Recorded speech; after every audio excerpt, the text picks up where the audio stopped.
Assalamualaikum warahmatullahi wabarakatuh. Kita hidup di masa sekarang. Pasti kita juga sudah mempunyai planning apa saja yang ingin kita raih di masa depan.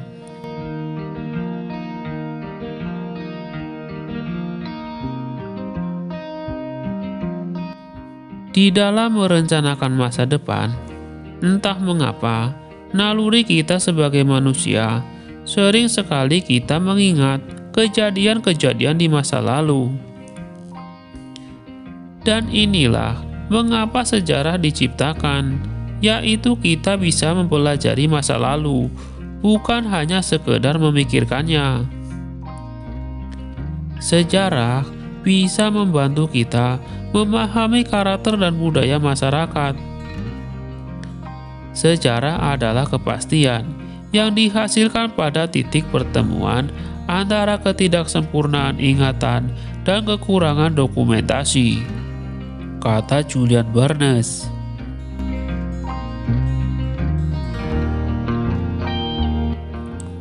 Pada masa Kekaisaran Tokugawa, bentuk feodalisme berhasil diterapkan pada sistem pemerintahan. Pada masa itu, politik isolasi berhasil membentuk perilaku masyarakat feodal yang setia kepada pemerintah dan kekuasaan.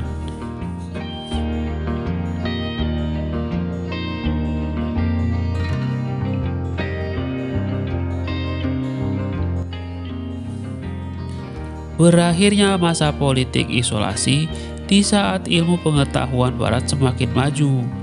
Berbeda dengan Jepang, yang kala itu masih menjadi negara yang tertutup untuk dunia luar.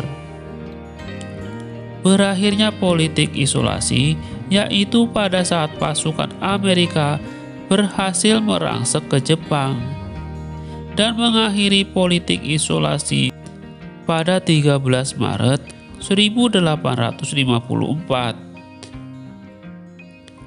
Laksamana Matiu dengan 10 armada perangnya yang dibekali dengan senjata modern pada saat itu berhasil memporak-porandakan Jepang. Atas keberhasilan armada Amerika, Jepang yang kala itu sangat tertutup berhasil mengakhiri politik isolasi. Keberhasilan Amerika memasuki Jepang juga secara otomatis membuat masyarakat Jepang melihat teknologi militer yang jauh lebih modern. Di kala itu, Jepang belum mengenal teknologi dan jauh tertinggal dari dunia barat. Kesuksesan Amerika membuat gempar masyarakat dan membuat takut para bangsawan.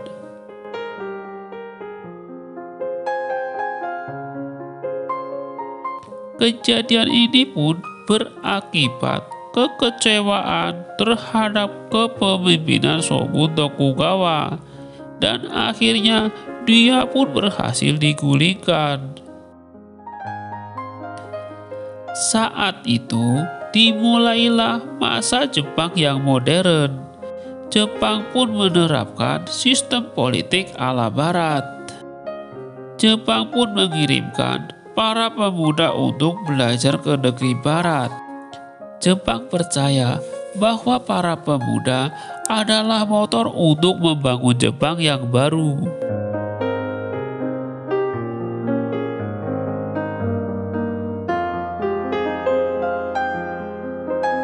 Dan tak butuh waktu lama, Jepang berhasil menaklukkan dua negara besar, yaitu Cina dan Rusia. Cina ditaklukkan pada tahun 1894 sampai dengan 1895, sedangkan Rusia pada tahun 1904 sampai dengan 1905. Pada masa itu, Inggris adalah negara terkuat di dunia, dan Jepang berhasil menjadi sekutu Inggris. Pada saat terjadinya Perang Dunia Pertama, Jepang yang kala itu sekutu Inggris ikut membantu Inggris menjaga wilayah Asia. Setelah Perang Dunia usai, Jepang sebagai negara sekutu Inggris ikut menjadi negara pemenang.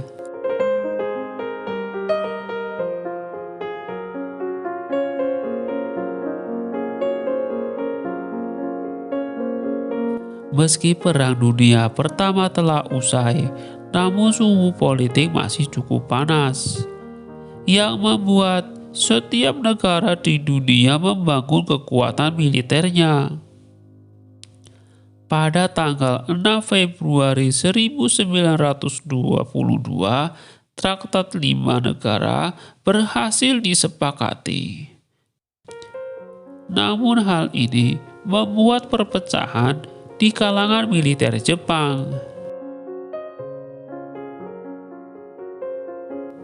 Dan terbagi menjadi beberapa faksi.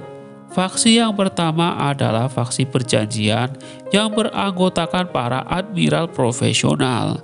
Faksi yang kedua adalah faksi angkatan laut yang menolak Traktat 5. Dan faksi yang ketiga adalah faksi kekaisaran yang berlandaskan Bushido, yang meyakini Angkatan Darat adalah pihak yang ditakdirkan untuk memimpin Jepang. Faksi yang keempat adalah faksi kontrol. Faksi ini berpendapat Jepang harus mengutamakan modernisasi dan efisiensi, dan Angkatan Daratlah yang dapat memimpin modernisasi.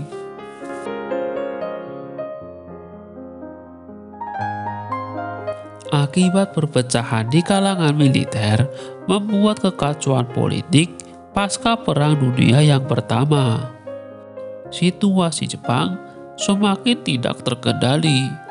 Langkah demi langkah yang membuat Jepang semakin mengarah pada Perang Dunia yang Kedua. Pada tahun 1939, faksi perjanjian yaitu Admiral Yonai dan rekan-rekannya merasa khawatir atas apa yang diinginkan oleh rekan-rekannya. Mereka sangat bernafsu ingin menguasai Asia Tenggara. Yonai pun bersikeras, Jepang bukanlah lawan yang seimbang. Apalagi yang dihadapi adalah Inggris dan Amerika yang lebih maju secara teknologi, terutama peralatan tempur. Pada akhirnya, politik Jepang berhasil dikuasai oleh Angkatan Darat dan mereka pun berhasil menyingkirkan Yonai. Pada tanggal 27 September 1940, Jepang bersama Jerman dan Italia menandatangani perjanjian tripartit, dan sejak saat itu tiga negara tersebut bersekutu. Namun, Amerika yang mengetahui apa yang telah dilakukan Jepang menjatuhkan embargo. Salah satunya adalah membekukan aset-aset Jepang yang berada di Amerika.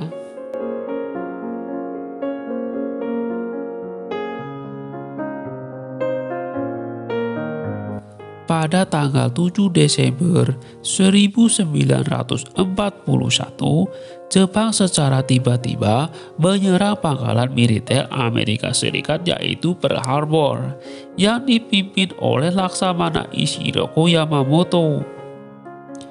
Dari penyerangan ini yang akhirnya melibatkan Amerika dalam Perang Dunia Kedua. Pada serangan mendadak ini, Jepang berhasil menghancurkan kapal-kapal perang Amerika. Dan Amerika pun hanya bergantung pada kekuatan kapal induk yang mereka miliki. Dan dalam kurun waktu 6 bulan, Amerika tidak dapat melakukan perannya di kawasan Asia.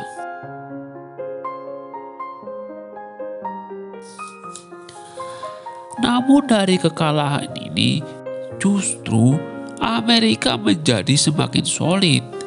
Pada tanggal 8 Desember 1941, Amerika mengumandangkan genderang perang terhadap Jepang yang dideklarasikan Presiden Amerika ke-32.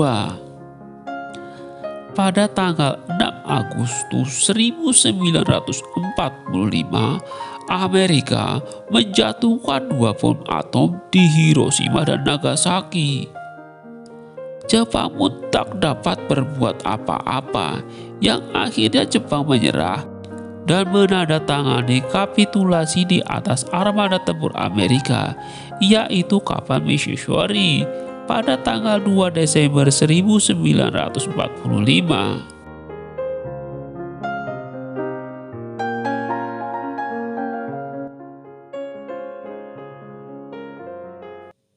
Nah, itulah teman-teman seputar fakta dan sejarah atas keterlibatan Jepang pada Perang Dunia Kedua. Kita bisa mempelajari sejarah untuk kita bisa lebih optimis lagi dalam menata masa depan.